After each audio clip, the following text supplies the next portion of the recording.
We're beginning to look now at chemical composition, or what does that mean? In other words, in this chapter, we're going to start measuring chemicals, is what I would say. And we're going to measure those chemicals not in reactions yet. We'll see that in chapter 6. So just to give you a quick glimpse of what we've done so far this semester, things are going to start tying together. So our semester at a glance. We started off in chapter 1 looking at percents and conversions and significant figures. So that was chapter 1. And then we jumped over to chapter 2 and we worked a lot on atoms. We've kind of been working on developing those atoms since then. So we found that atoms, we can use those to make up compounds. That was what we did in chapter 3. We named ionic compounds and molecular compounds. And then we could take those compounds and say, where did they come from? We could say that they are formed in chemical reactions. Single displacement, double displacement, whatever, lots of different reactions. So we've been kind of thinking very much about just what is matter made of. But now we're going to bring that over and connect it back to numbers. So in this chapter, we're measuring chemicals now, right? So these were all measurements that we did here. And so now what we're going to do is we are going to measure our chemicals in all kinds of different ways. And we'll look at percentages, we'll look at conversions, we'll need to know those significant figures. So it's a nice review. And then next up, we will not just measure chemicals, but we will measure those chemicals in reactions, and that will be chapter 6. So all of our numbers that we started with are going to be developed here, and they will complement our compounds and our reactions that we've seen so far.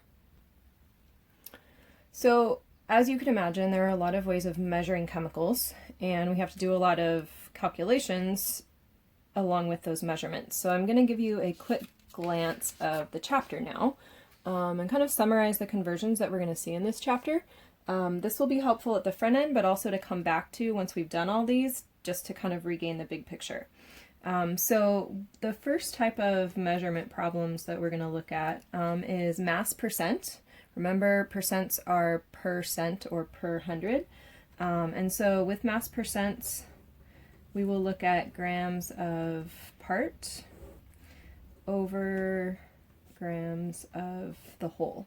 And so that might be something like grams of iron in grams of a total sample, say like in a rock if you're working on geology and mining, or it might also be grams of iron compared to grams of a whole compound.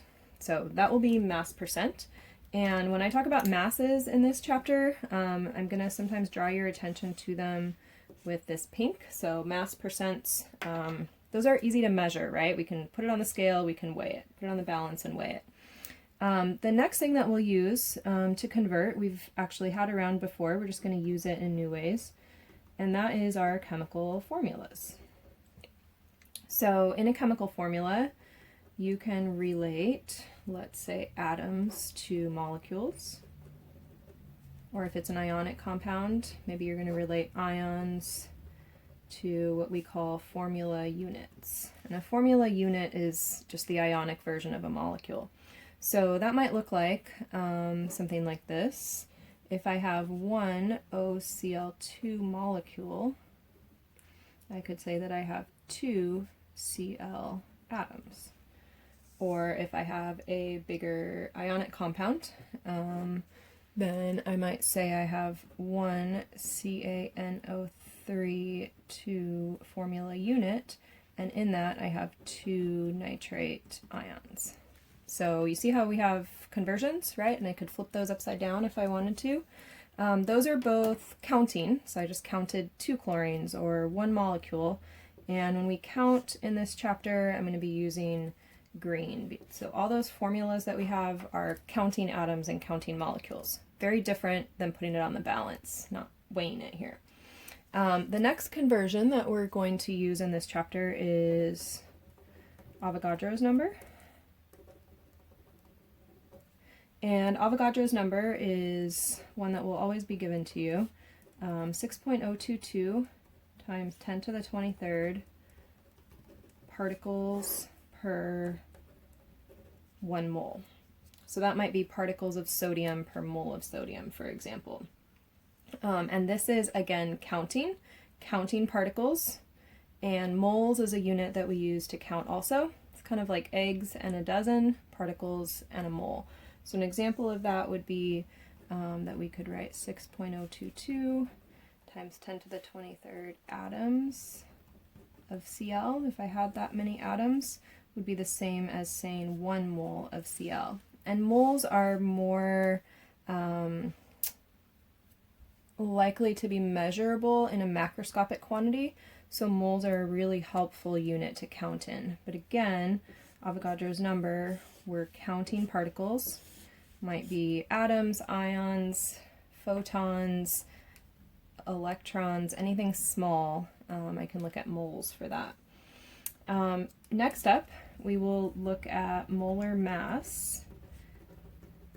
And this is a pretty cool unit because it relates something that we can measure in lab, grams, to something that we can count, and counting is nice because then I can use all of my formulas. So this is going to be masses related to something that I can count. So it's a really useful unit. And we're going to find these on the periodic table. So if you look at those average atomic masses that we've seen on the periodic table, you could look up for sodium and find out it's 22.99 grams. And I'm going to be careful about putting chemical formulas here, per 1 mole of sodium. So I can weigh it or I can count it. So this is a very powerful unit. I can also take and find molar masses, and we'll work more on this later, for compounds. And so let's say I'm working on NaCl, where I have 2 elements. I would just find the mass on the table for sodium and add it to the mass for chlorine, and I would find out that that mass was 58.44 grams of sodium per 1 mole. So I have masses over something I can count, which is a mole. Lastly, the final unit that we'll learn about in this chapter is molarity. And molarity is a little bit tricky of a unit because it's got 2 units hidden away inside of it. So you can see the mole is in there. So we have moles, but I'm going to grab another color here. We also, in that word, have another unit, which is volume. So molarity is going to be moles per liter of solution. And that is my blue. So this is a unit that we use when we're wanting to measure, again, in lab, just like the grams are good for lab, the liters are good for lab. But I want to relate it back to a formula or to a chemical equation. So molarity literally is moles of solute over liters of solution. And that might look like this. You've maybe seen some of these in lab, or you will in the videos. You might see 1.00 capital M NaCl, and that could be written a different way as 1 mole of NaCl per 1.00 per 1.00 liters of NaCl solution. And so this becomes, again, a great way to convert between counting and measuring, or measuring and counting. So that is a glimpse of what we are going to do in chapter